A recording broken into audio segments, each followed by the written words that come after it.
Ok, buenas tardes. De parte de Espacio Ana Frank y Ashoka Región Andina, les damos la bienvenida a actividad, acto conmemorativo del Día Internacional para el recuerdo de las víctimas del genocidio y para la prevención del crimen, para la prevención de ese crimen.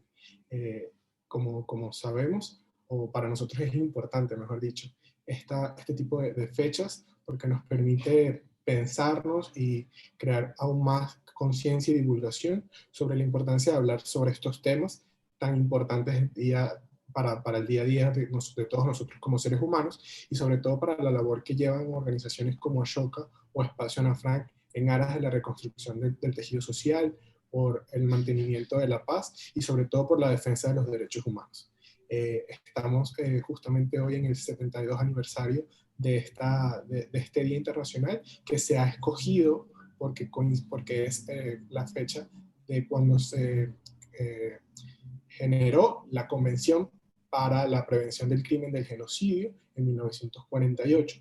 Y justamente hoy en la mañana, más temprano, Naciones Unidas realizó una actividad de conmemoración de este día, donde estuvo presente el secretario general de Naciones Unidas, el secretario para la Comisión de Genocidios y otras personas que están trabajando en el mundo por hacer visible y por hablar y discutir sobre estos temas que en el pasado, luego de la Segunda Guerra Mundial y luego del Holocausto, se dijo que nunca más se volvería a repetir y lamentablemente como humanidad hemos incurrido en muchos más situaciones de genocidio, incluso hasta nuestros días, y bueno, no hay lamentablemente ningún continente donde no haya algún país donde se haya manifestado un hecho tan atroz. Por eso para nosotros este tipo de días que están enmarcados en conmemoraciones mundiales, internacionales, es tan importante. Y en especial porque Espacio Ana Frank, como organización, está constantemente trabajando por la reconstrucción del tejido social, por la coexistencia, y tenemos una exposición que se llama Recuerda, Reflexiona, Reacciona, donde justamente a través del recuerdo, la reflexión y posteriormente la reacción, queremos hablar sobre los genocidios que han ocurrido desde la Segunda Guerra Mundial hasta la actualidad. Para los que nos conocen o no, Espacio Ana Frank es una organización no gubernamental sin fines de lucro que trabaja por la coexistencia y tenemos el placer de tener en esta ocasión a Ashoka Región Andina, una organización que también ha trabajado como aliada nuestra, nos ha apoyado en uno de nuestros programas de juventud más importantes, que es Embajadores de la Coexistencia, y bueno, tenemos el agrado de poder hacer esta actividad de la mano con ellos. Entonces, les dejo a Vanessa Vargas, coordinadora de programas de juventud de Ashoka Región Andina.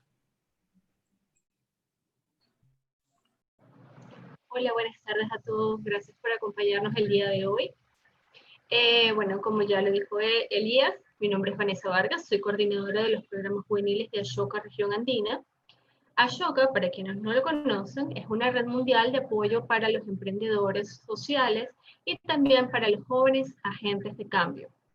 Estos que tienen ideas innovadoras para solucionar problemas sociales, siendo uno de los problemas más actuales en Latinoamérica la violencia. Por eso nos pareció muy importante no dejar pasar el día de hoy. La red de jóvenes agentes de cambio que tenemos aquí en Venezuela, que está conformada por 22 jóvenes líderes de organizaciones, está enfocada en crear tejido social, pero que le provee al joven una red de apoyo y hasta de contención frente a la frustrante situación económica, social y también política, por qué no decirlo, que vive ahora el país. Esto ha empujado, este contexto ha empujado que buena parte de estos jóvenes se enfrenten a las autoridades de forma muy violenta y reactiva, creando círculos de represión estatal que ha tenido como consecuencia heridos de gravedad y casos fatales.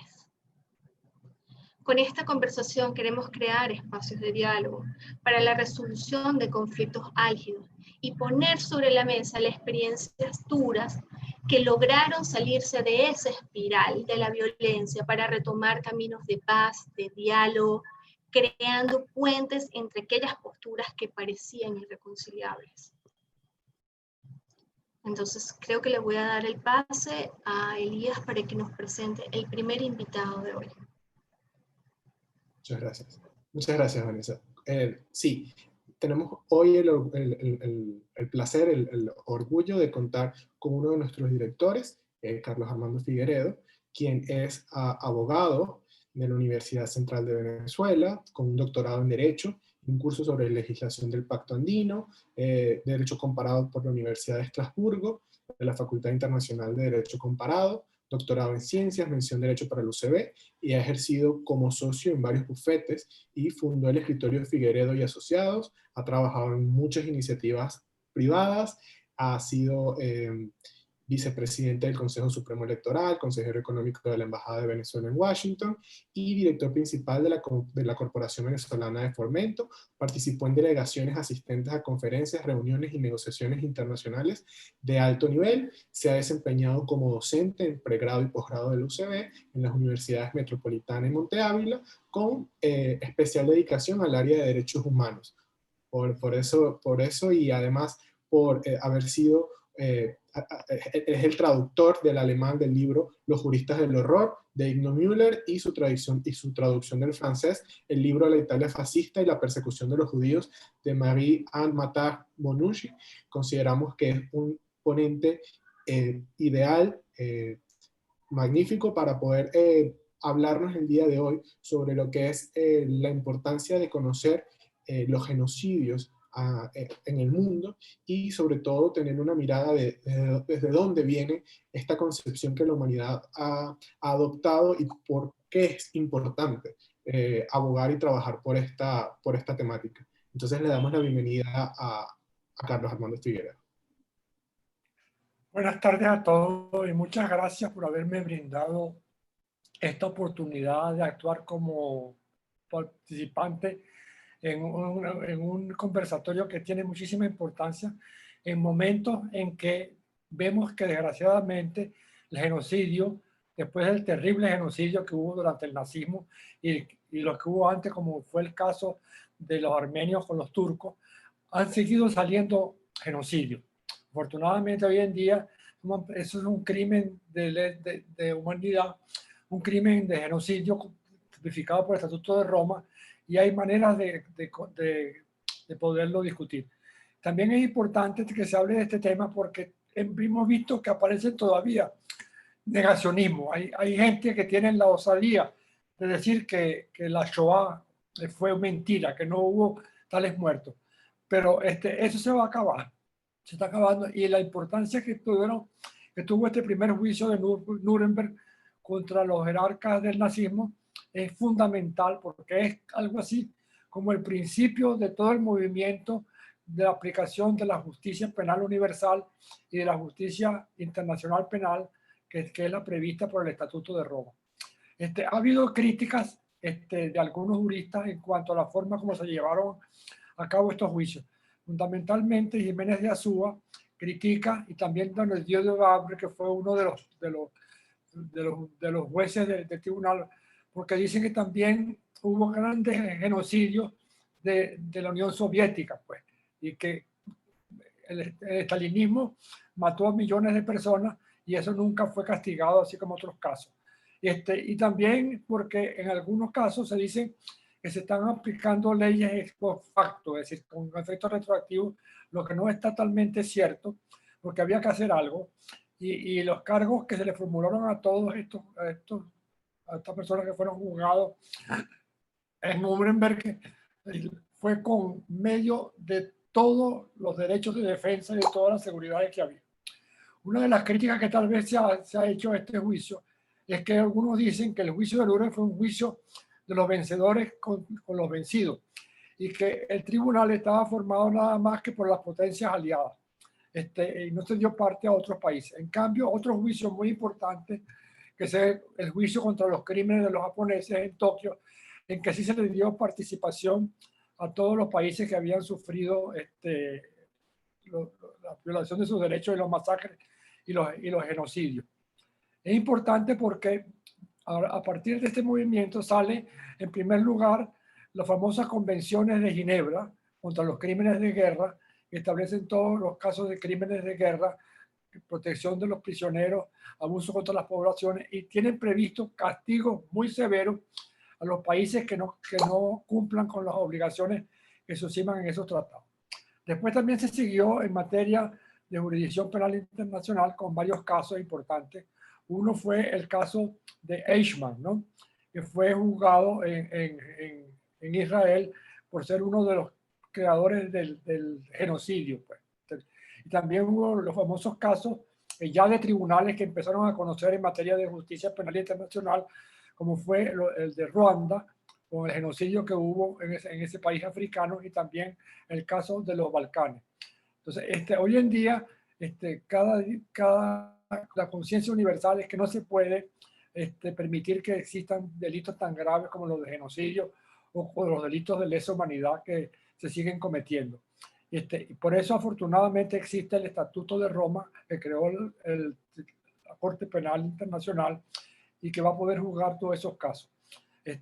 Yo quisiera entonces empezar por hablarle un poco de quiénes fueron estos jerarcas nazis que fueron acusados en este primer juicio de Nuremberg, que son los siguientes. Tenemos en primer lugar a Karl Dönitz, el almirante, que fue acusado de haber instruido a sus tropas para la guerra en tiempos de paz y fue condenado a prisión. Tenemos también Frank Haas, que fue uno de los principales perpetradores del Holocausto condenado a muerte. Fritz William, que fue ministro del Interior, que redactó las leyes de Nuremberg, que fueron las leyes que permitieron toda la discriminación contra los judíos, y fue condenado a muerte. Lo mismo que Hans Fritzsche, que lo acusaron de numerosos crímenes y fue absuelto por materia técnica porque no se produjeron suficientes pruebas. Hermann Göring tal vez fue el más importante de todos los juzgados en este juicio, y lamentablemente, a pesar de que fue condenado a muerte en la horca, se suicidó antes. Y por cierto, hay un libro que yo les recomiendo mucho de un psiquiatra que estuvo presente en ese juicio y que se ocupó del caso de Göring, que es sumamente interesante. Rudolf Hess fue un personaje sumamente importante dentro del nazismo, porque él era el segundo de Hitler. Pues. O sea que si Hitler le hubiera pasado cualquier cosa, hubiera asumido el poder Van Hess. Pero de repente se le ocurrió tomar un avión y volar hacia Inglaterra para tratar de conseguir la paz. Y él fue juzgado, pues, fue condenado a prisión y pasó muchísimos años en la prisión de Spandau. Tenemos también a Alfred Jodl, un famoso militar que fue condenado a muerte por los crímenes de guerra con sus tropas en toda Europa. Ernst Kaltenbrunner, un honesto individuo condenado por crímenes de guerra contra la paz y contra la humanidad. Konstantin von Neurath fue también condenado a 15 años de prisión. Von Papen, Fritz, es un caso sumamente interesante, porque Von Papen fue primer ministro de Alemania y fue el que le aconsejó al presidente que nombraran a Hitler primer ministro. Fue embajador, era católico, fue embajador del Reich en Turquía, y el nuncio papal en esa época era nada menos que el Papa Juan XXIII, Monseñor Roncal. Se hicieron muy amigos, trabajaron juntos e hicieron lo imposible por evitar que extraditaran a judíos de Turquía hacia Alemania. Él fue absuelto. Tenemos el caso de Erich Raeder, que también fue condenado a cadena perpetua por su plan de invasión a Noruega y Dinamarca. Recuerden ustedes que después de la invasión a Polonia, lo que vino fue la invasión a Noruega y Alemania. Seyss-Inquart Arthur, fue un austríaco que era primer ministro y fue el que permitió la anexión y tuvo una actitud muy criminal. Fue condenado a muerte y ahorcado. Albert Speer es un gran arquitecto, un amigo, si se puede decir que Hitler tenía amigos. Uno de sus amigos más cercanos fue Albert Speer, pero él fue que hizo todo lo posible para lograr que fuerzas de trabajadores como esclavos en los países donde ocupados por el nazismo los enviaban a trabajar. Este señor fue condenado a prisión, cumplió su pena, pero luego fue condenado nuevamente por un tribunal alemán. Baldur von Streicher, es un joven que fue muy importante porque fue tal vez una de las figuras que más se lució en la juventud hitleriana. Él fue condenado también a prisión. Joachim Ribbentrop, el famoso canciller alemán, el mismo que firmó con la Unión Soviética el tratado para la invasión de Polonia, que por un lado la invadieron los alemanes y por otro lado los rusos. Este fue condenado a muerte también. Alfred Rosenberg, funesto individuo. Puede decirse fue el cerebro detrás del nazismo, aparte de juristas como Carl Schmitt. Fue condenado a muerte por crímenes de lesa humanidad. Fritz Kausel fue también el encargado de la mano de obra esclava, condenado a muerte por crímenes contra la paz. Y tenemos ahora a un famoso economista que se llamaba Hjalmar Schacht, que fue el que en los años en que había una hiperinflación en Alemania, como presidente del Banco Central, logró reducir esa inflación. Cuando Hitler asumió el poder no había inflación en Alemania y Hitler lo nombró a él ministro de Economía. Él fue absuelto, pero luego en un tribunal alemán lo condenaron. Sobre esto de una condena por un tribunal alemán, quiero decirle que algunos de los hechos que se alegaban era que muchos de esos crímenes estaban siendo juzgados como delitos sujetos al derecho penal internacional, eran todos delitos cometidos por estas autoridades nazis en los países que estaban acusados.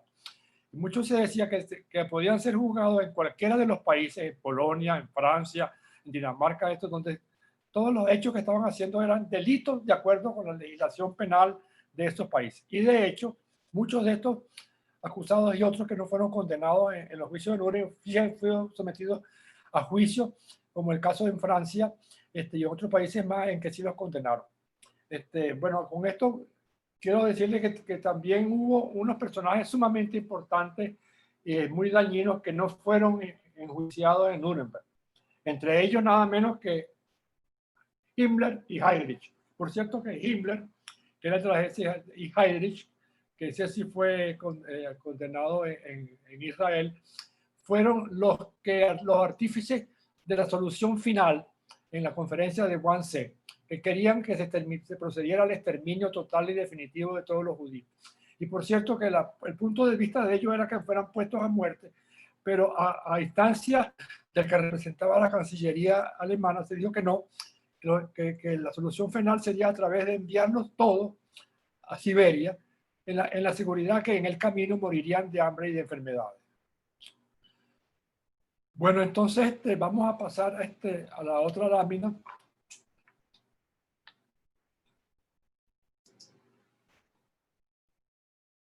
Que se refiere a la influencia que han tenido los juicios de Nuremberg. A pesar de todos los defectos que pueden haber tenido, fueron fundamentales para evitar que se siguieran cometiendo crímenes contra la humanidad como los que se cometieron durante el nazismo.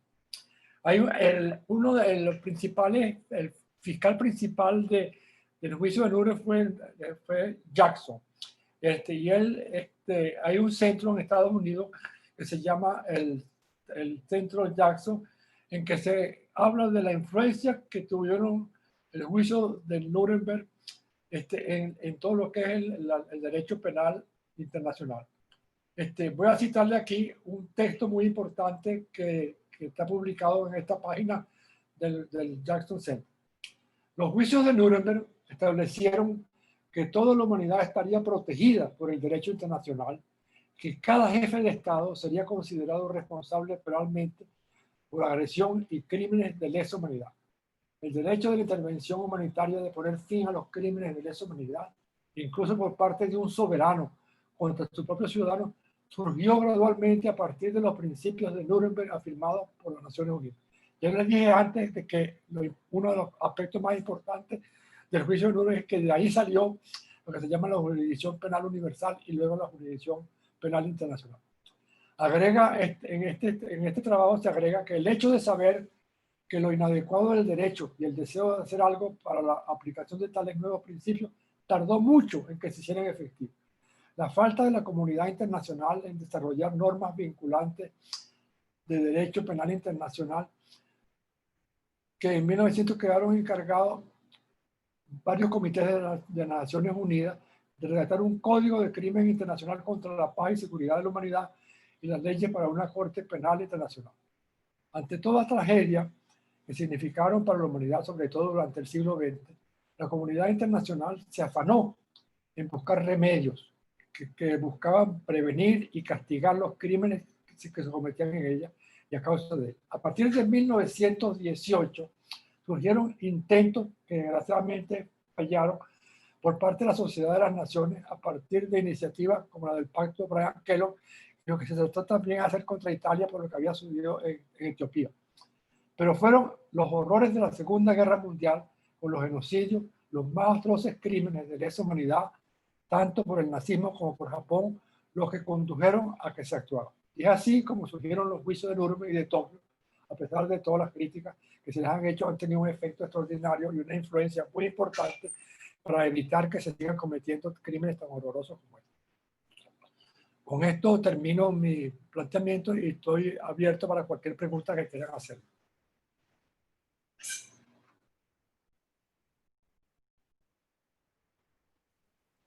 Muchas gracias, doctor Carlos. Le sugerimos, vamos a seguir con el próximo ponente, con la próxima ponente, y dejemos las preguntas para ambos al final, luego de las dos intervenciones. ¿Le parece?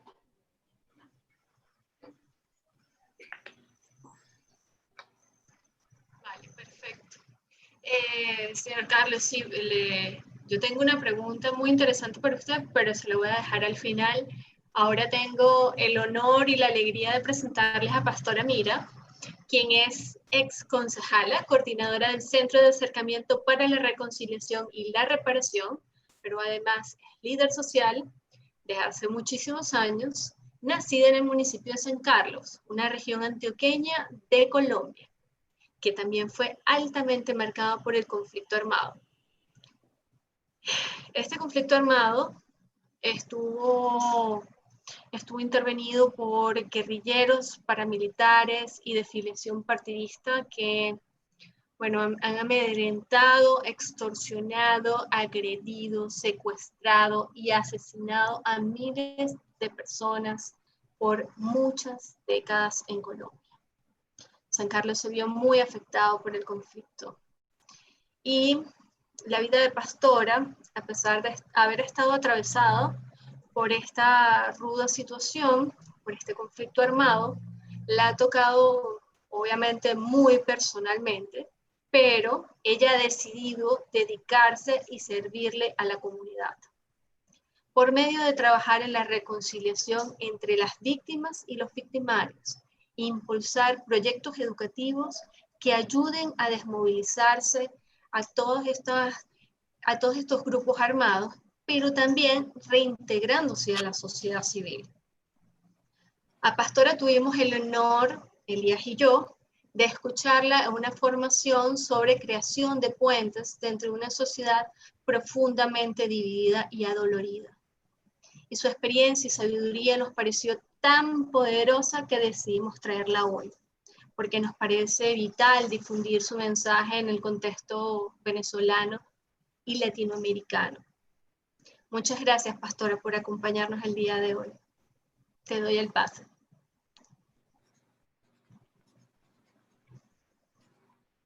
Escuchan, sí. Sí, perfecto, Pastora. Debes quitar el mute, Pastora, por favor. No. Eso es. Y ahí me escuchan, sí. Sí, ahora sí. Ahora perfecto, Pastora.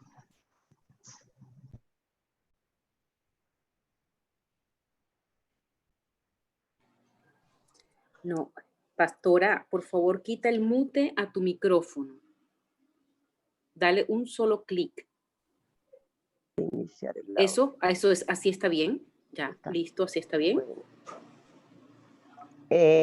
Soy nacida y criada en este municipio de San Carlos. Hago parte de esa deshonrosa cifra de más de 8 millones de víctimas que tiene nuestro país, donde, si bien es cierto, no han calificado la Corte Penal Internacional como un genocidio, sí fue una cosa catastrófica de la cual hemos anhelado salir.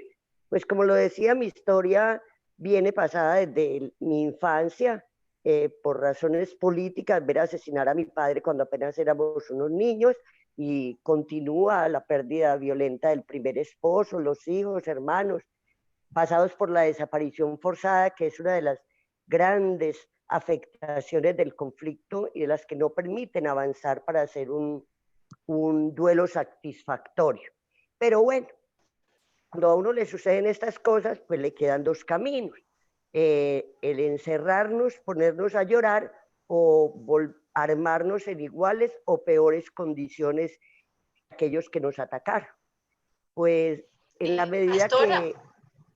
Sí, disculpa, pastora, ¿puedes prender cámara para que podamos ver tu rostro? pero es que no me da...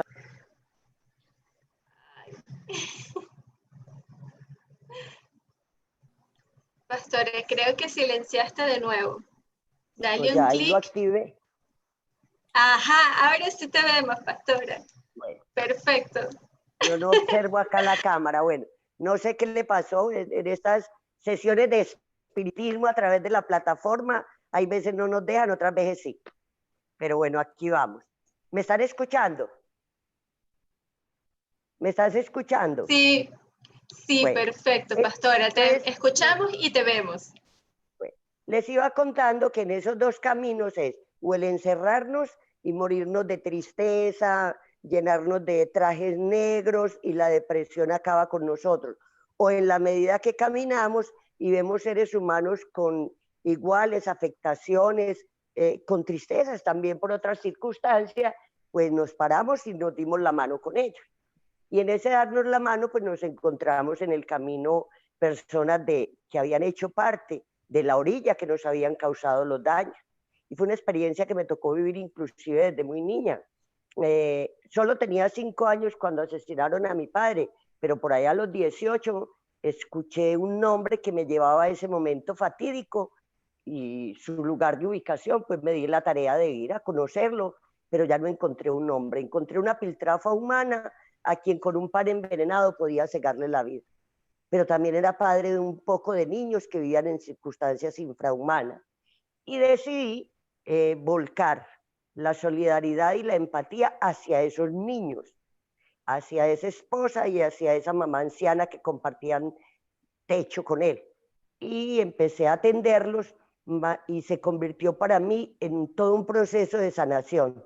Y la mejor lección de dignidad la obtuve con ese mismo ser humano que lo llevaba en mi mente como parte de los que habían actuado en contra de la existencia de mi padre.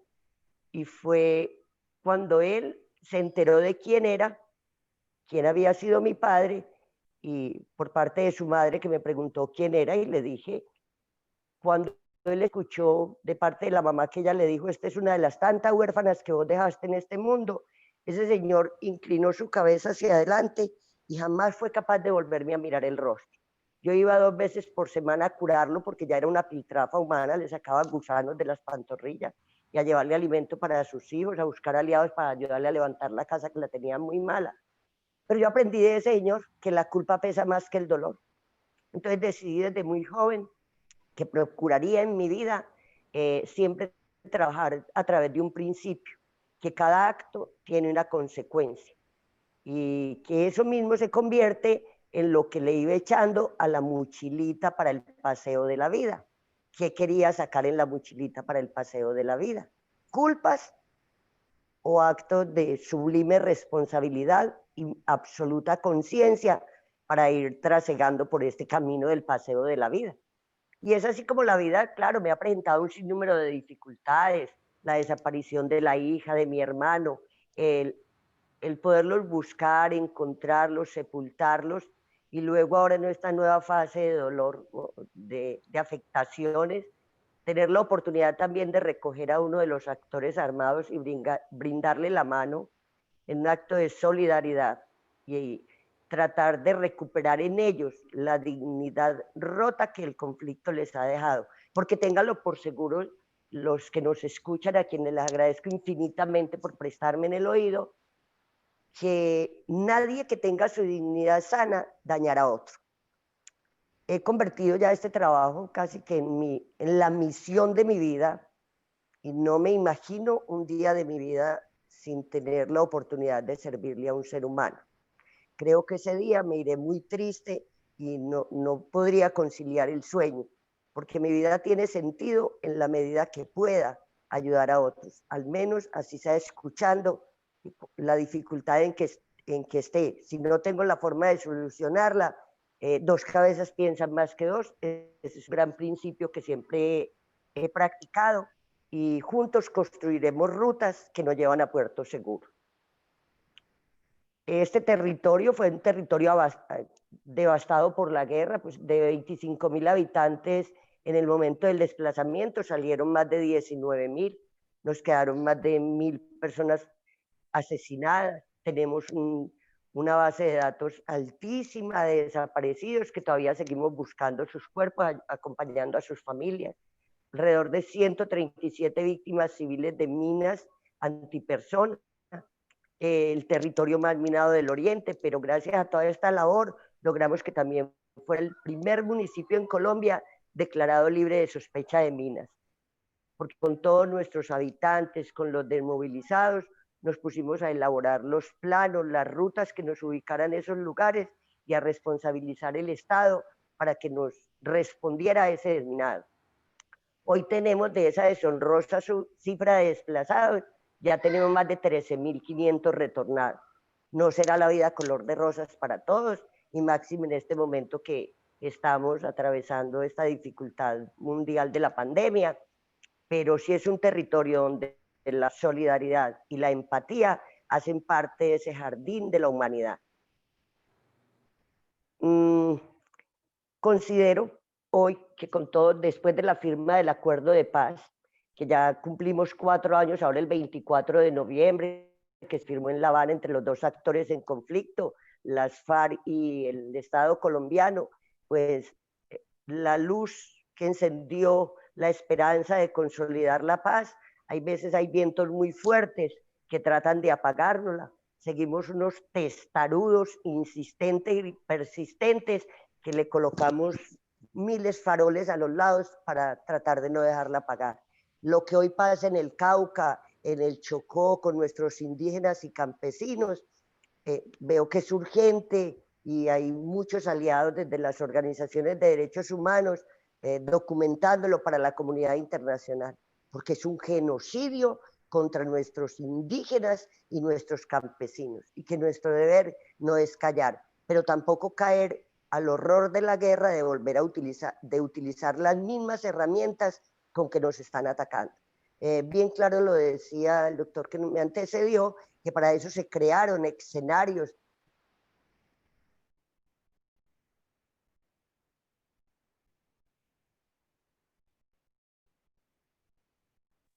por la seguridad, para garantizar la honra, vida y bienes de todos los habitantes de los territorios.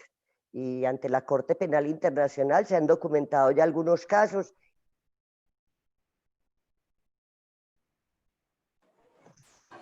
Pastora, de nuevo estás en mute. Ahora, listo. Es que entró sí. una llamada, es que... Pero bueno, aquí no estamos, yo creo que lo dejo hasta ahí, más adelante continuamos, o si quieren, entro de una vez como a un poco lo que comparto con nuestros jóvenes, con Ana Fran. Vamos a empezar ahora una gran tarea, estilo campamento, a partir del 15 de diciembre, a través de audiovisuales, para que nuestros jóvenes estén en condiciones de narrar esa memoria, conocer para reconocernos y tener estrategias para transformar y todos los días apuntarle a que esto no se puede volver a repetir. Y a nuestros jóvenes les trabajamos siempre 5 principios que ellos entiendan que ya son grandes, pero que van a ser mucho más grandes y no se pueden dejar amilanar por las dificultades que se nos presentan el día a día. Que todos los días van a haber dificultades, pero eso no implica que abortemos este camino, este paseo que se llama vida. Debemos ser conscientes que todos vamos a cometer errores, pero si tenemos ya ese principio de la responsabilidad y la culpa, serán errores de menor talante y que debemos estar preparados para pedir perdón cuando nos toque bajar la cabeza y reconocer nuestros errores y decir, perdón, me equivoqué, disculpe, ayúdeme. Son palabras sabias y que construyen mucho. Que lo mejor está por dentro de cada uno de nosotros.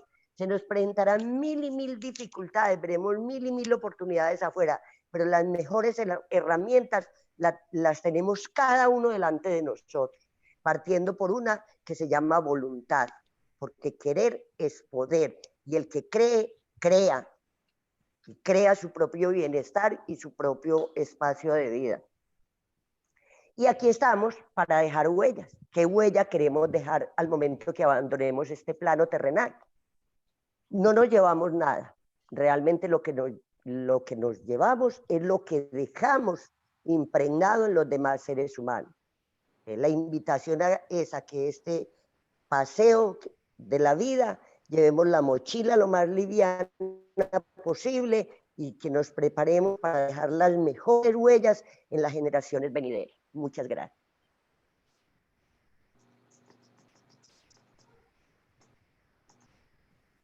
¿Me escuchan?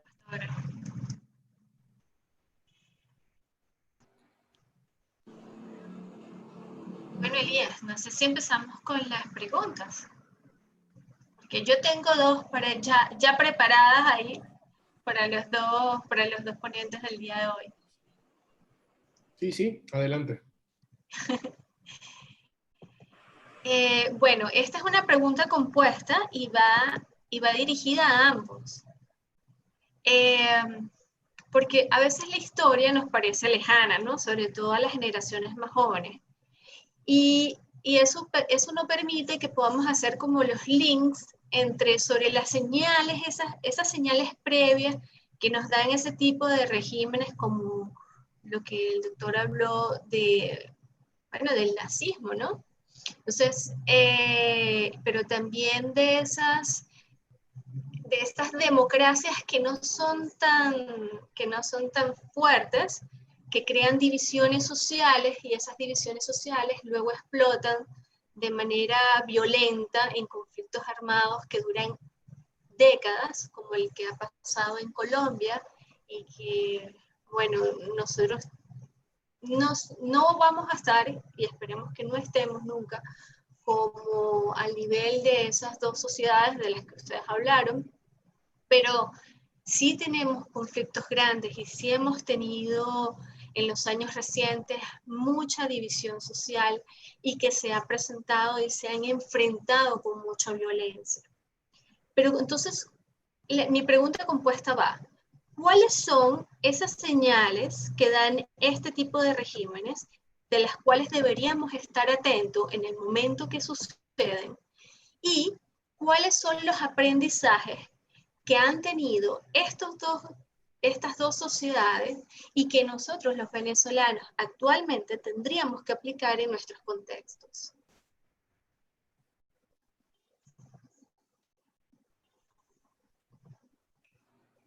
¿Me podría aclarar más puntualmente la pregunta, por favor? Porque, sí.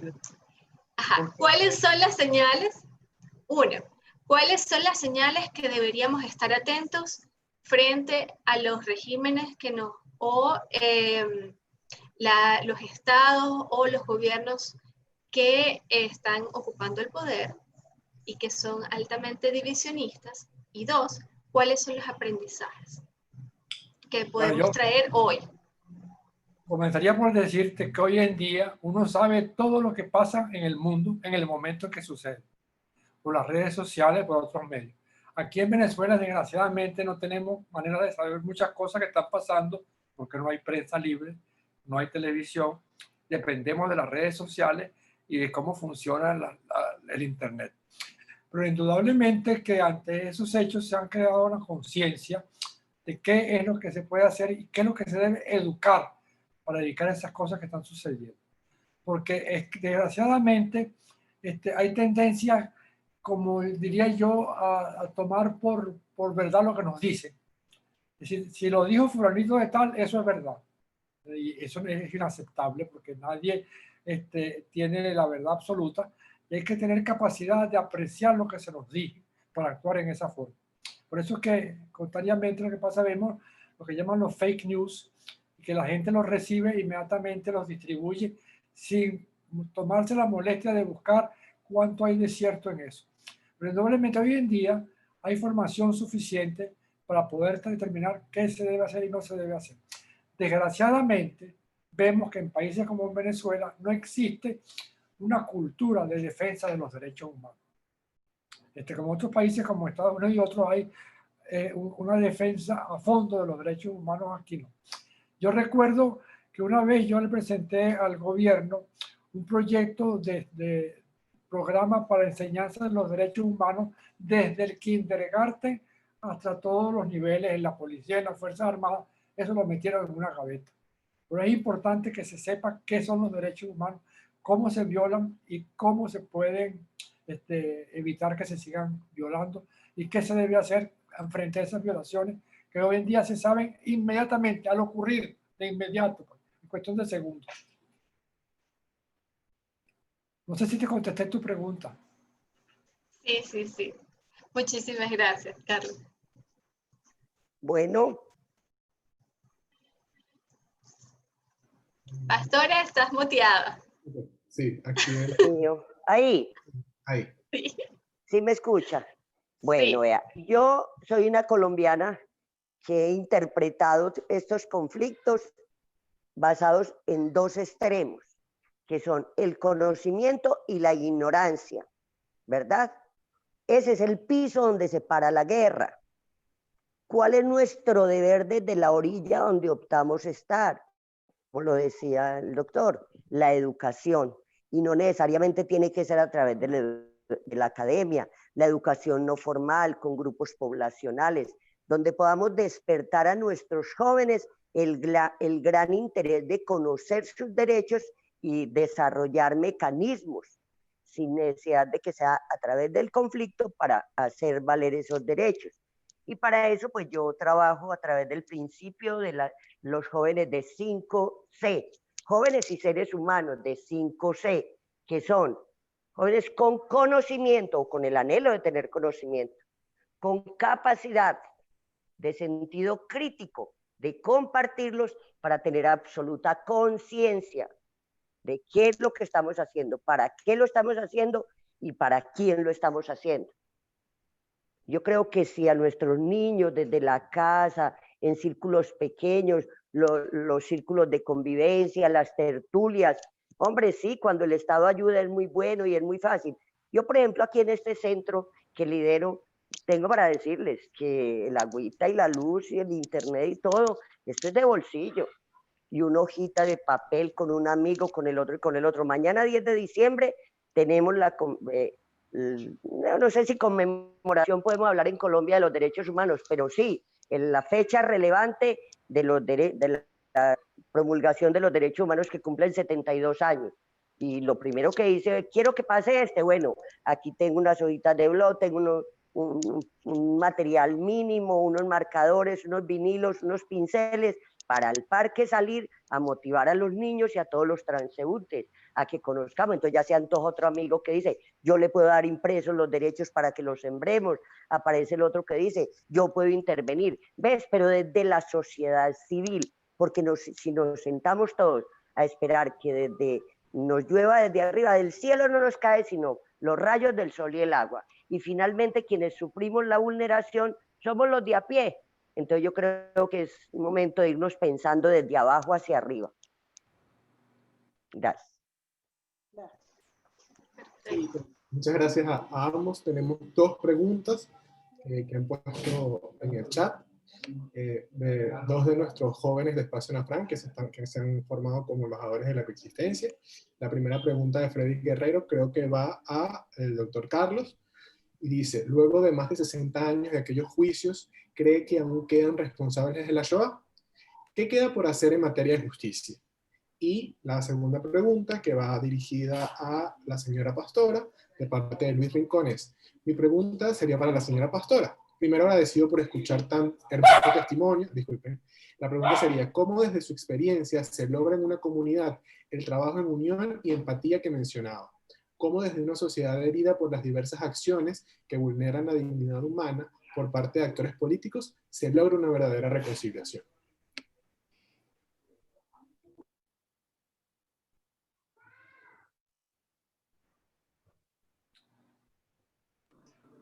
¿Para quién es la pregunta? Elías, ¿quién responde primero? ¿El doctor? El doctor. El doctor, La primera pregunta va para muy él. bien. si quieres se la Perfecto. repito. La pregunta para el doctor Carlos es, si después de 60 años de aquellos juicios creen que aún quedan responsables de la Shoah, y él pregunta qué queda por hacer en materia de justicia, según su opinión. Bueno, vamos a hablar de los juicios. Además del juicio de Nuremberg y otros más, ha habido una cantidad de juicios a lo largo de todos los países del mundo. Sí, De las tengo personas 15 días.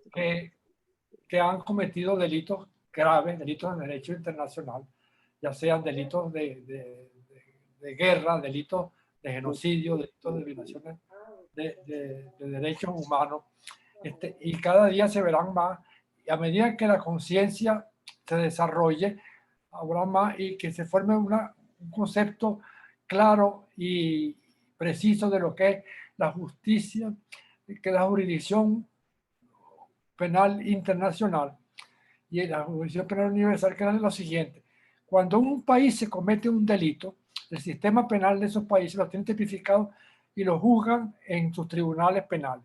Pero cuando se comete un delito de lesa humanidad, un delito, un crimen, hay que saber si el tribunal, si existen tribunales o están tipificadas leyes en esos países que permitan que sean juzgados allí.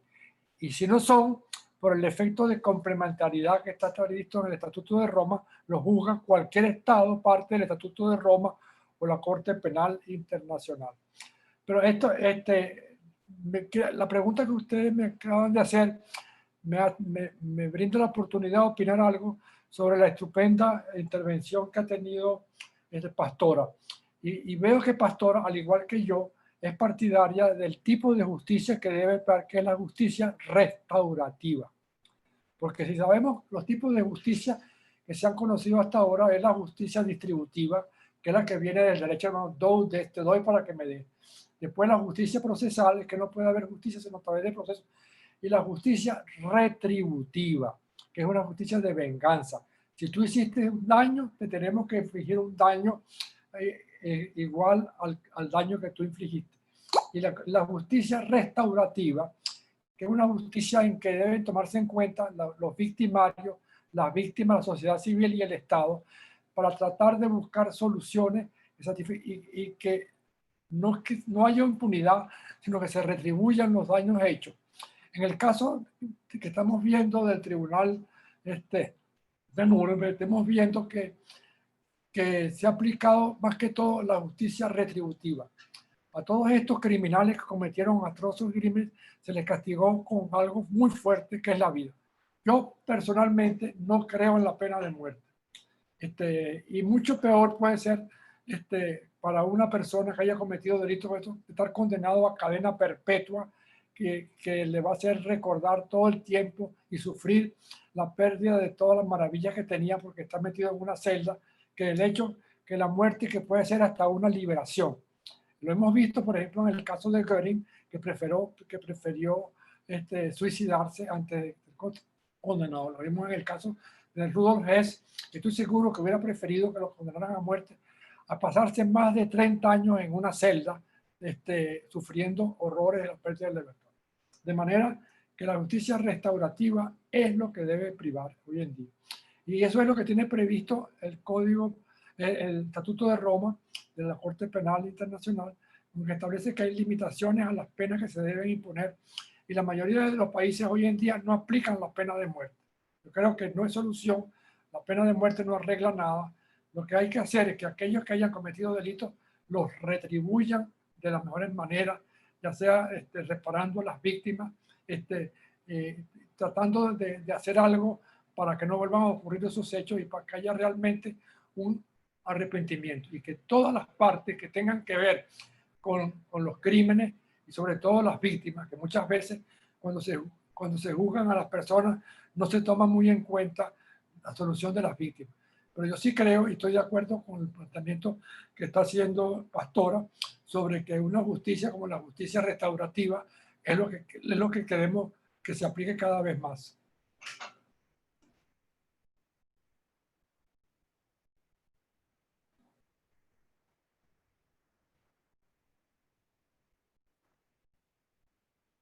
No, está, Bueno, está, ahora ya, sí. ahí sí, ahí sí. Sí. Bueno, el doctor Carlos recogió parte de mi respuesta. Resulta y sucede que al menos en Colombia no hay cárceles, hay escuelas de delito y según el extracto social del delincuente es la escuela de delito donde le toca purgar. El de extracto 0, pues obvio que le toca ir a la paupérrima, el de extracto 6 va a la mansión con todas las comodidades. En ese orden de ideas, ¿quiénes quedan afuera? Sufriendo las penurias de la vida, pues su familia que seguirán engrosando el cordón de la miseria y volviendo a repetir la historia. Yo no hago parte de la justicia, pues no puedo determinar el cambio de esa legislación, pero acá en el territorio hemos optado por tratar a quienes se reintegraron como seres humanos, buscando que ellos recuperen su dignidad y que nos ayuden a las víctimas afectadas por sus acciones a recuperar nuestra dignidad. Y cuando hablo de recuperar nuestra dignidad, entonces empezamos por el primer paso, y es el derecho a la verdad. Venga, participen en las diferentes acciones, en los diferentes encuentros. Entonces desarrollamos unas mesas de reconciliación, donde documentamos muy al inicio un caso que fuera ampliamente conocido y repartíamos a través de una bolsita sin ver el nombre del actor. Y entonces estaban allí todas las autoridades eclesiásticas, civiles, militares, de toda índole, y sacaban el personaje que le tocara representar. Y, oh sorpresa, al párroco, por ejemplo, un día le tocó representar en uno de esos casos al comandante, al que vino comandando el bloque que nos hizo un daño. ¿Para qué? Para desarrollar desde ahí la empatía. ¿Usted qué quisiera haber hecho en ese momento? ¿Y qué quisiera que hubieran hecho como usted? Al comandante de la policía le tocó hacer de alcalde, bueno, y así sucesivamente los papeles se trocaban porque simplemente se sacaba de una bolsa los actores. Eso fue incrustando en la comunidad un principio de empatía y de respeto y la capacidad de nombrar lo innombrable por duro y feo que sea y reconocer en el otro la dignidad.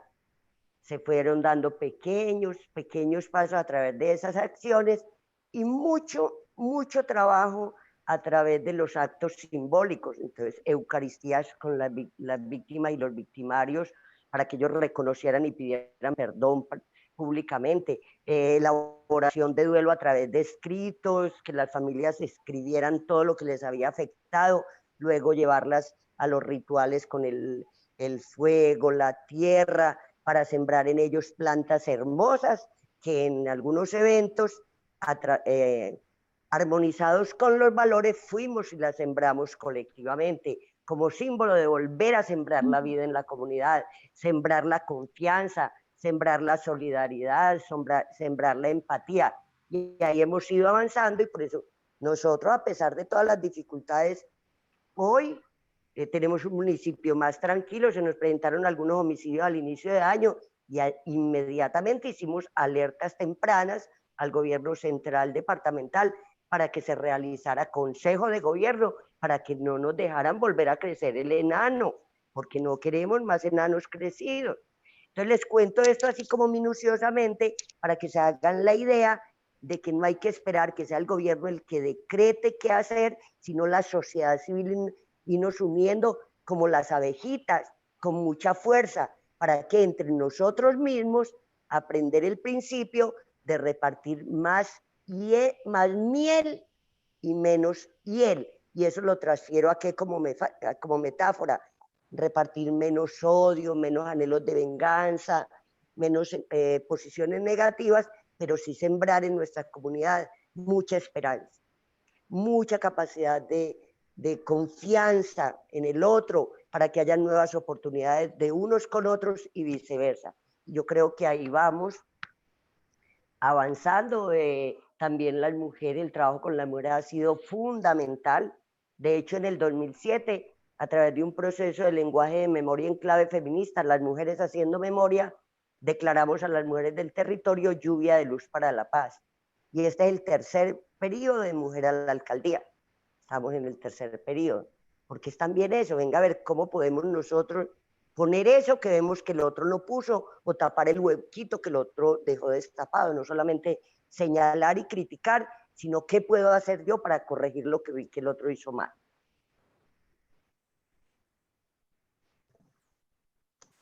Muchas gracias, pastora. Muchas gracias a ambos. Todavía tenemos 2 preguntas más. Una es de Susi Blaja y va al doctor Figueredo. Ella dice, ¿hay hoy en día alguna instancia desde el punto de vista práctico que pueda activar alguna intervención para suspender acciones de un país contra alguno de sus ciudadanos? Y la segunda pregunta, de Gabriela Quintero. Mi pregunta es también para el doctor Carlos, si podría exponer algunos errores, fallas o carencias fundamentales en los contenidos sobre derechos humanos que necesiten modificaciones o reformas. Bueno, la primera parte, indudablemente que hay instancias hoy en día, una cosa ante los crímenes y otra cosa ante la violación de los derechos humanos. Existe en América Latina el sistema interamericano de derechos humanos que tiene la Comisión en Washington y la Corte de Derechos Humanos en Costa Rica, en la que las violaciones los hechos de violaciones de derechos humanos en los países son objeto de procedimiento y hay una condena al Estado, no a la persona. Dice que el Estado es el que tiene la responsabilidad por las violaciones de derechos humanos que hayan cometido cualquiera de sus funcionarios. Y por otro lado tenemos ya en materia de los crímenes todo lo que es la justicia penal internacional con el tribunal, la Corte Penal Internacional del Estatuto de Roma, que sí establecen la culpabilidad de los individuos y no del Estado. Por eso sé que cuando hay un caso que se está analizando en La Haya contra unos funcionarios desde el tope hasta toda la carrera, toda la cadena de mando que va hasta el último ejecutor, es contra ellos, no contra el país. Lo que se haga en la Corte Penal Internacional no es contra Venezuela, no es contra Colombia, ni nada. No son contra los criminales que haya en esos países que hayan cometido esos delitos. ¿Qué otra? ¿Me puede decir la segunda parte de la pregunta? Sí. Pregunta Gabriela Quintero. Si podría exponer algunos errores, fallas o carencias fundamentales en los contenidos sobre derechos humanos, si usted cree que necesiten alguna modificación o reforma. La legislación nacional y universal en derechos humanos es muy extensa. En el caso de Venezuela, por ejemplo, la Constitución de la República Bolivariana de Venezuela tiene unos 800 artículos sobre derechos humanos, de protección, pero no se cumple. Yo siempre, cuando he dicto clases en la universidad, me refiero a una famosa cita de un famoso académico francés que dice cuando voy a un país no me interesa saber si tienen leyes buenas, porque en todos los países lo hay. Lo que me interesa saber es si se cumplen. Y vemos que no basta con que exista una legislación nacional y universal sobre derechos humanos, sobre crímenes, si no se cumplen. Eso es muy importante. Y las fallas están, yo creo que realmente es por falta de preparación, funcionarios que están involucrados con los sistemas judiciales y por la carencia de conocimiento sobre derechos humanos que hay en la población. De manera que no hay que corregir tanto las leyes, sino la aplicación de las leyes y obligar a los estados que cumplan con las obligaciones que han asumido en esos tratados que han firmado. Yo recuerdo que yo fui ponente por Venezuela en un Congreso Internacional de Derecho Comparado, en que me pedía que citaran todas las disposiciones que existían en el derecho penal venezolano para proteger los derechos humanos. Bueno, yo cité muchísimo. Pero lo que pasa es que en la práctica no se cumple. Entonces, eso es lo que decía Montesquieu cuando voy a un país me interesa saber si se cumplen las leyes, no si existen. Muchas gracias. Aquí hay un comentario de Luis Rincón. Dice, gracias señora pastora, me encanta su filosofía. Ojalá en Venezuela existieran más comunidades conscientes de esa necesidad de reconocernos y mirarnos humanos más allá de nuestros errores. Yo allí le tengo una pregunta, justamente, usted comentó que fue como una decisión personal, o su mensaje es que el perdón y la reconciliación, asumir nuestros errores, no buscar venganza, es una decisión personal. Pero yo le pregunto, ¿qué fue eso que la motivó a usted a quizás hacer las cosas diferentes a nuestra naturaleza, que muchas veces es eso, buscar venganza, y más allá de perdonar o no alojar esos sentimientos dentro de usted, llevarlo a algo social? ¿Qué fue eso que la motivó? Porque creo que muchas veces también, como lo comentaban antes, tal vez eso es lo que a veces nos falta en el país. Queremos coexistir, queremos hacer muchas cosas, pero tal vez estamos llenos de prejuicios, de rencores, de falta de acercarnos al otro, y por eso me parece que su testimonio es bastante ejemplificador en ese sentido. Bueno, ¿qué me movió? Yo no tenía unos 5 años cuando asesinaron a mi padre, pero cuando fui a conocer a ese hombre, que sabía que vivía en una montaña muy alejada, bueno, hice la forma de ir. Como les decía, me encontré que era un hombre de mucha edad, podrido literalmente en vida, de sus patillas le sacaban gusanos, pero a su vez era padre de unos niños, sumergido en la pobreza, en el abandono, una cosa terrible. Yo que decidí trabajar por la humanidad de esos niños que no habían pedido que ese señor primero hubiera estado en la guerra y luego se hubiera dedicado a engendrarlos y traerlos a este mundo. Esos niños no le pidieron a él que era el papá. Como les decía, yo tuve la oportunidad de haber llevado un pan envenenado y con el hambre que había ya los había matado a todos. Lloré un rato y dije, bueno, voy a ayudar. Así como quise que cuando quedamos en orfandad, agradecía que aparecía gente a llevarnos algo a la casa. Yo recuerdo a mi madre diciéndole a mi hermana, mamá, no amanece ni un pedazo de panela después de ser campesinos, con todas las comodidades y tenernos que venir y dejar todo y entrar pues a la mendicidad. Pues no salimos a estirar la mano, pero sí, muy mal. Y mi madre le decía, tranquila mija, acuéstese a dormir que la divina providencia llega mientras nosotros durmamos, y efectivamente al otro día había panela, había algo que comer. Creo que también fue esa formación desde el hogar, esa templanza de mi madre de no doblegarse, y nos levantó con ese principio. Entonces yo pude tomar esa decisión ahí de no llevar un par envenenado, de no hacer nada contra ese ser humano, ni mucho menos contra esos niños, sino por el contrario, de convertirme en oreja caracol para escucharles sus afectaciones, sus tristezas, y tratar de devolverle, hacer una ruta que pudiera devolver en ellos la dignidad de niños, de tener un vestido que los abrigara, de tener un juguete, de tener un techo que no se les mojara, de ver al padre atendido que no oliera tan horrible. Entonces yo iba y lo curaba, lo inyectaba, con mis amigos conseguía limón. Creo que fue la bondad divina que en ese momento me ayudó a realizarlo, y yo invito a que eso no es difícil, es solamente coger el ego, ese diablito que tenemos por allá pequeñito, que hay veces se nos crece y se nos vuelve un monstruo y nos manda a atacar al otro y a devolver ojo por ojo, diente por diente. Decirle al diablito, no, ese diablito, vos sos mío y yo te voy a controlar. Vamos a ir a servir, vamos a ir a devolver, vamos a ir a tratar de entender a ese ser humano que hay al otro lado, a ver dónde se hirió su dignidad y cómo puedo ayudarlo para que juntos recuperemos todas estas dignidades heridas y podamos tener un mundo mejor para los que ya están y para los que apenas vendrán.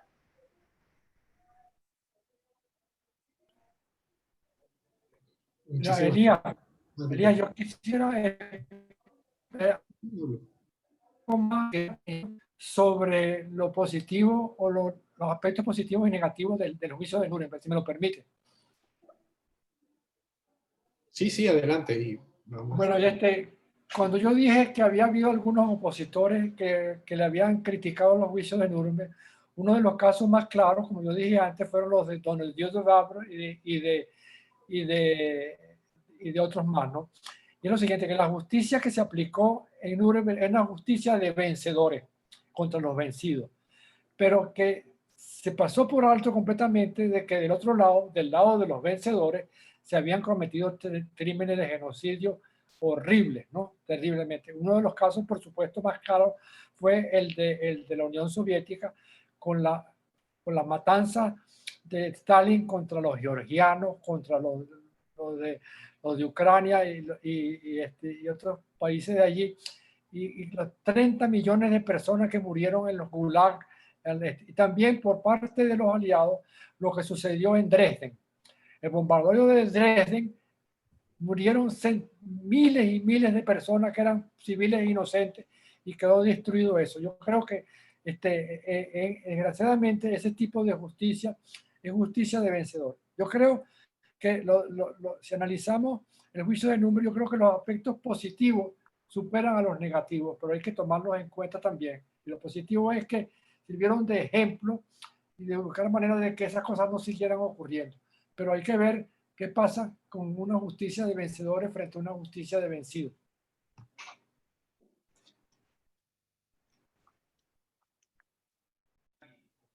Ley no es sinónimo de justicia y el vencedor pues celebrará, el vencido buscará recuperarse y tal vez retomar, si no es bien acompañado para que haga resignifique su vida y haga también su resocialización, porque es que si se le castiga y no se le convoca, se le acompaña y se le ayuda para que se resocialice desde su interior, más o menos lo que hicimos fue abonar un volcán.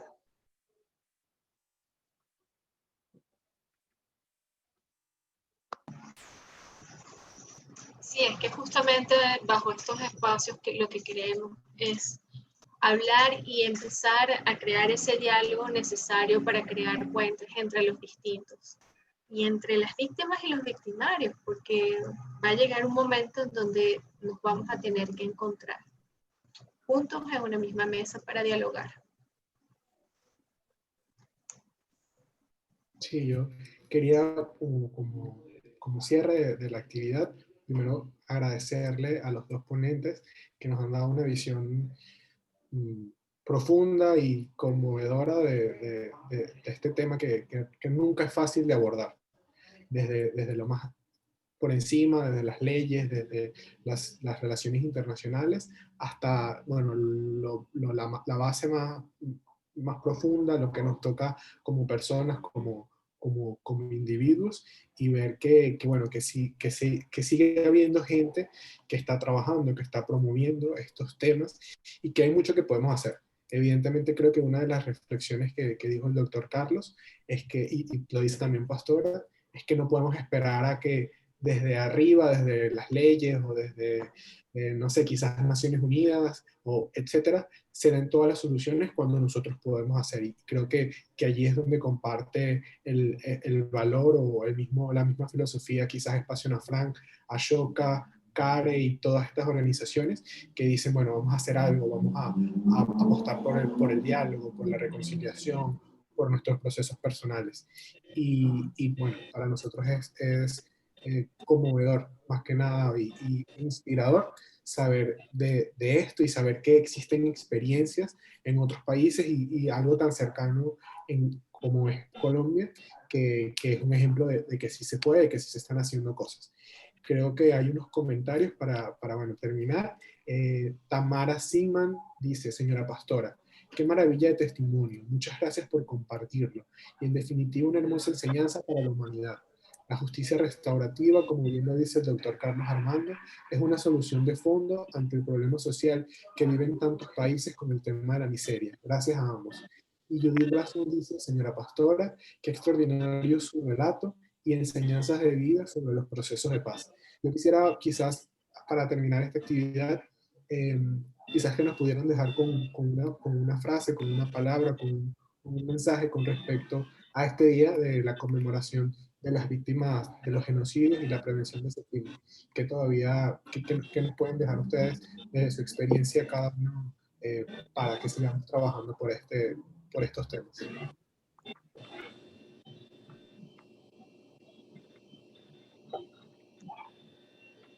Adelante, doctor Carlos. Bueno, de nuevo los quiero expresar mi agradecimiento a esa oportunidad que me han dado para hablar de un tema tan importante con tanta vigencia como la que hay ahora, en que la humanidad está pasando por una crisis terrible y que vemos que las cosas no han cambiado, que se están repitiendo. De manera que es bueno divulgar todas estas cosas y que la gente tenga claras las ideas de que esta situación tiene que cambiar, que hay que buscar la manera de que los gobiernos cumplan con su tratado, que la gente tenga conciencia de que los derechos humanos hay que respetarlos por todas las vías y que se sepa que se puede contar con un sistema de justicia nacional e internacional que haga que desaparezca la impunidad ante los terribles crímenes que vemos que se están cometiéndose cada día en todos los lugares del mundo.